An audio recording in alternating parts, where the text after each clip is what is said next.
Hey there guys, it's Metro, and today we have returned to take a look at the top 5 changes every single player of World of Warcraft should be aware of come patch 8.0 and Battle for Azeroth. There are obviously a great many changes coming with the expansion, but these are the 5 that you're most likely to be hit by immediately upon playing the pre-patch, and because of such, it's important to know and understand as much about them as possible so the experience you have isn't off-putting or jarring. So, without further ado, let's get right into it.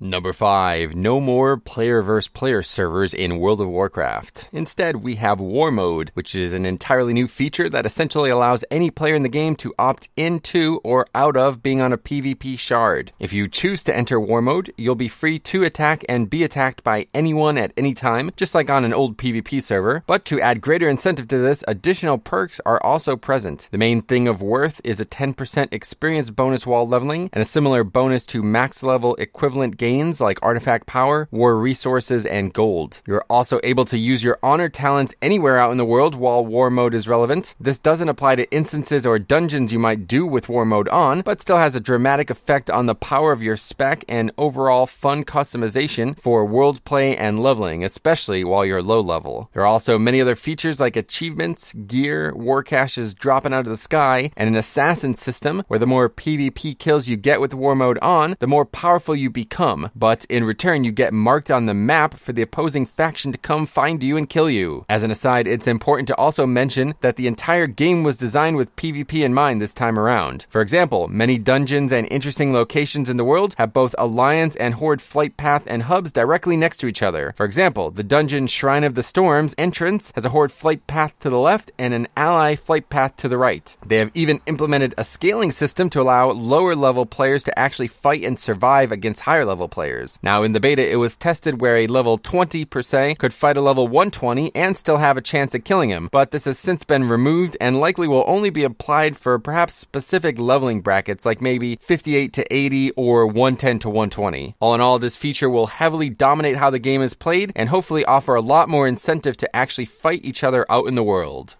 Number 4, another stat squish, but also an item level squish. Likely the first thing you'll notice overall when you log in is just how much health and DPS you've lost. This is actually the second time they've done such a thing, the first being from Mop into WoD, but all it effectively does is reduce every visible number in the game by a certain percentage. Most people will probably go from doing around 1 million DPS to around 1,000 DPS, but the rest will be proportionate around such. It's important to remember that you haven't actually lost power from this, and if it's done right, none of the content you would do would be any easier or harder. It's also likely that there will be some noticeable changes throughout the game due to other reasons we'll discuss later in the video, but just realize it's not actually related to the stat squish. Aside from what you might have expected with the WoD squish, you'll also see an item level squish, which likely will have an effect on the game overall. A common item in Legion has gone from say 980 item level to around 350 item level, with legendaries down to about 365. What this does is compress the item level and stat gain you might see from earlier expansions especially. For example, Wrath raid gear is now much closer in power to say classic raid gear, so gear and power gains themselves will matter much less while leveling through the content, effectively correcting the loss of power you might have been worried about losing when the heirloom changes in 7.3.5 were added. In theory, this should help make the leveling even more smooth and prevent those weird situations where you'd move on from one piece of content to the next with weak gear from the previous content and struggle for a first level or two while you're getting new gear in the new content. In the end, these things likely won't matter to anyone who is actually playing the game at max level, but should hopefully make the next 2 years of gearing curves seem more normal and help keep leveling a feel of gradual progression instead of these massive power spikes that we've seen in the past.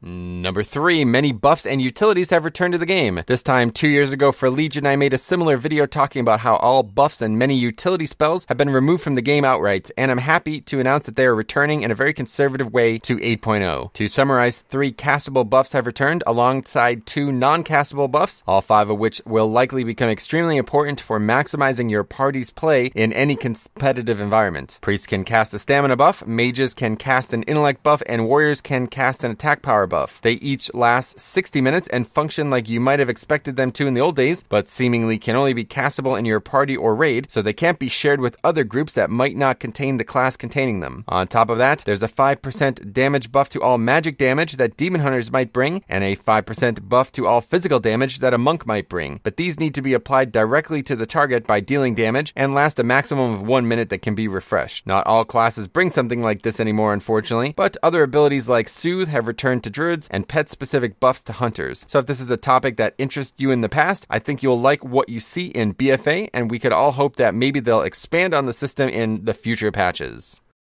Number 2, combat pacing changes. One of the most jarring and noticeable changes you'll likely feel immediately can be described as an adjustment to the pacing of the way your character interacts with stats and with something known as the global cooldown. In Legion, a vast majority of abilities, especially those used most frequently, were already on the global cooldown. That is, a small 1.5-ish second cooldown on any ability you might use in order to restrict spamming and lessen the need for high actions per minute or mental reaction speed in order to play the game at the highest level. In patch 8.0, they have added multiple other spells to this same global cooldown that were not on it in Legion, primarily offense and defense cooldowns, but also things like utility and some mobility spells. When it was first announced and added to the BFA beta, many more abilities were included, but after adequate testing, Blizzard reduced the amount of spells affected to keep the pacing where they wanted it, but also to give a player a reward for quick reaction time. The best example of why this was an important change that the game needed was summarized by Ian Hazakosis, saying that defensive and mobility options not being on the GCD meant there was no reason to not use them as often as possible, effectively taking out the thought and skill of doing so. On top of this, as many of you know, stats, especially secondary stats, clearly got out of control in Legion's gear curve and caused many massive inflation issues to player power and scaling of such. In order to help reduce the effect of such, the amount of stats you now need to contribute to a percent of each secondary stat has been increased. This will likely cause your character to have lost a fair bit of secondary stat percentage when you log in for the first time come 8.0, but probably the most notable thing is that it will severely slow down specs that rely on things like haste and crit for their rotational resource. This will be a far more noticeable concern when you're at 120 and at the very low end of the new gearing curve, but for example, Blood DK with 5% haste, like you might have as a fresh 120, feels considerably slower, with their runic regeneration being heavily tied to their haste. With all this in mind, that was a great subject of controversy through the Battle for Azeroth beta, but I assure you that after a few hours of play, you'll quickly get adapted to the changes. In the end, it's likely better for the game and is in line with the many pacing changes we've seen over the last few years, and is something you really only notice if you compare things directly to the previous model. And finally, number 1, without question, the most impactful change that we've seen in patch 8.0 and then even further into BFA will be the loss of the artifact weapon and any other power systems you might have grown accustomed to, like legendaries or relics. The removal of artifacts specifically has been something we've known about since the very early times in Legion's development cycle, but regardless, it's going to have a massive impact on how many specs play. For the most part, classes play exactly like they do in Legion, just without the artifact, and many of the artifact's powerful augments and active spells have been given in some way to the class either via talent or baseline power, but a vast majority of what you would have gotten used to will no longer be present, and this will undoubtedly upset some people who haven't spent time adequately researching things to come. On top of this, the legendary system will still be present in Legion, but will stop functioning as anything other than a standard gear slot item with nothing unique on it at 115. In order to replace the legendary system's incentive and power structure, new gear known as Azerite gear will drop through the leveling process and into 120. This is something that needs an entirely owned separate video, but it's important to remember that the primary function of these items will be to increase the customization of the class while being much easier to target and acquire than legendaries. They're not meant to replace the artifact or its dozens of passives, but they will interact with a new artifact-like neck item that you'll eventually get that will supplant the artifact power system for a constant progression goal for your character. The power of this neck will be what is required to unlock the traits on the Azerite gear, and each point you put into the neck increases its item level and all stats on it. In the end, the loss of these systems will likely dramatically change your opinion on your class, so I'd heavily recommend putting time into researching how things are for you at 120, studying any spell and talent changes now, and whether or not your Azerite gear's spread looks like a situation you'd find fun. If not, now is the perfect time to try a new class and find another one you'll enjoy playing for more years to come. So, that's the video. What'd you think? There are obviously a myriad of new features and systems coming with BFA itself, which will release on August 13th here in the United States, but these are some of the most important changes that anyone who will play in the pre-patch should absolutely be aware of going into it. I know as well as anyone that change can seem scary, but once you get a few hours in, you'll come to realize that it's the same game you've been playing for so many years now, and things will all feel comfortable once again in no time. So if you have any questions at all about what might have changed in patch 8.0, I'd encourage you to leave them here. I try to answer any and all questions. Otherwise, thanks for watching, and we will see you guys in the next video.